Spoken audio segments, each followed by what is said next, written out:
Hello students, I am Sachin Rathore. नित्यम classes में आपका स्वागत करता हूं। आज हम एक नए टॉपिक के साथ आपके सामने हाजिर हुए हैं। आज का जो हमारा टॉपिक है ये is to, am to, are to और about to, was to, were to, has to, have to, had to, will be to या विल हैव टू। आज इसके बारे में आपसे बात करते हैं। ये स्पोकन और ट्रांसलेशन के लिहाज से बहुत ही महत्वपूर्ण टॉपिक है।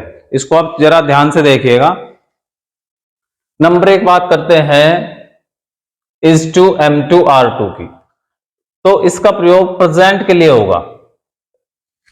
फिर वॉज टू, वर टू, इसका प्रयोग पास्ट के लिए होगा और इसका प्रयोग प्रेजेंट के लिए होगा, ये पास्ट के लिए होगा और ये दोनों स्ट्रक्चर हमारे फ्यूचर के लिए होगा। अगर कहीं पर हमें हिंदी वाक्य में करना है या वाला है, वाली है, वाले हैं ये दिखाई दे तो हमें सिंगुलर के साथ इज टू, प्लूरल के साथ आर टू और आई के साथ एम टू का प्रयोग करना है तथा वर्ब की फर्स्ट फॉर्म का प्रयोग करना है। ऐसे ही अगर वाक्य में वाला ही है आए, वाला ही है आए तो वहां पर हमें is to, am are to के साथ अबाउट टू और यूज करना है। इसका हम एक बार एग्जांपल देखते हैं। तुम्हें स्कूल जाना है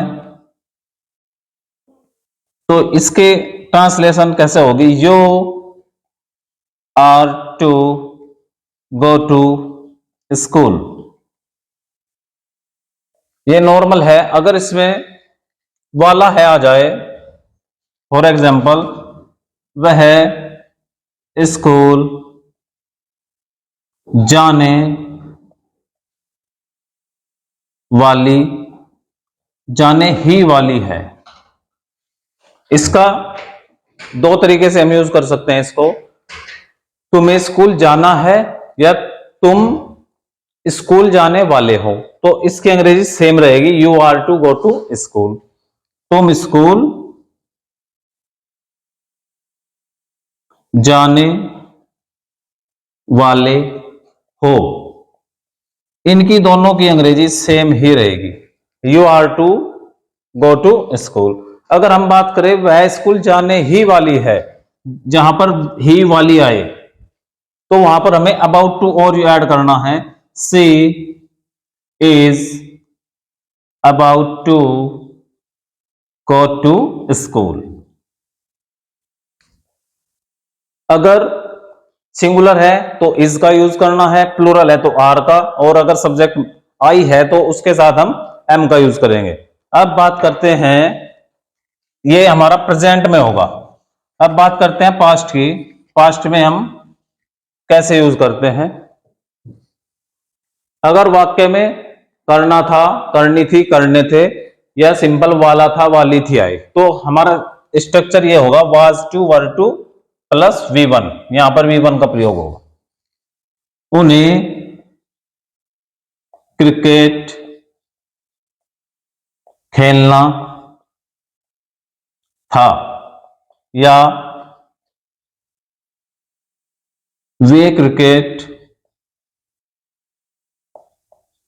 खेलने वाले थे। दोनों का जो तरीका है कहने का वो हमारा अलग है, लेकिन जो अंग्रेजी बनेगी इसकी ट्रांसलेट करेंगे वो एक ही रहेगा, दे वर टू प्ले क्रिकेट। यहां पर अकेला वाला था है। अगर वाला ही था है तो उसके लिए हमारा स्ट्रक्चर रहेगा अबाउट टू का और इसमें हम यूज करेंगे। फॉर एग्जाम्पल हमें पत्र,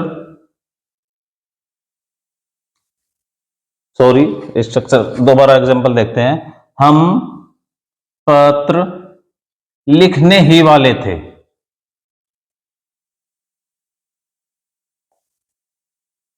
हम पत्र लिखने ही वाले थे तो हमारा स्ट्रक्चर होगा सब्जेक्ट प्लस वाज टू या वर टू, सिंगुलर के साथ वाज टू, प्लूरल के साथ वर टू, फिर अबाउट टू का यूज करना है, फिर वर्ब की फर्स्ट फॉर्म का यूज करना है। तो वी प्लूरल है, तो वी वर अबाउट टू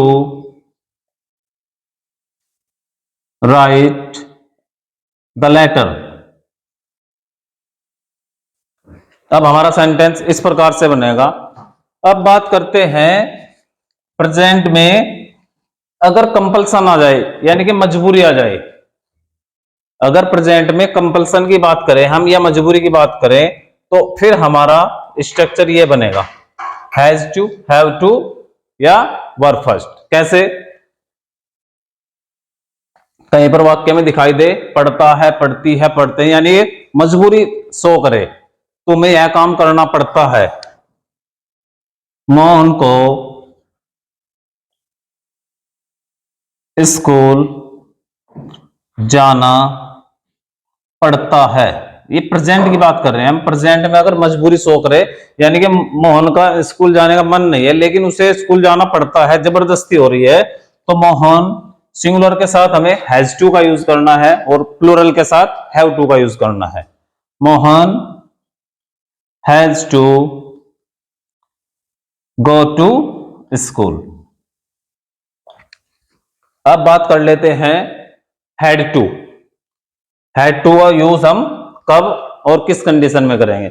जब वाक्य में पढ़ता था, पढ़ती थी, पढ़ते थे, या पढ़ा या पढ़ी, पढ़े आदि शब्द आए, यानी कि मजबूरी पास्ट में शो हुई हो, तो वहां पर हमें हैड टू का यूज करना है। जैसे उसे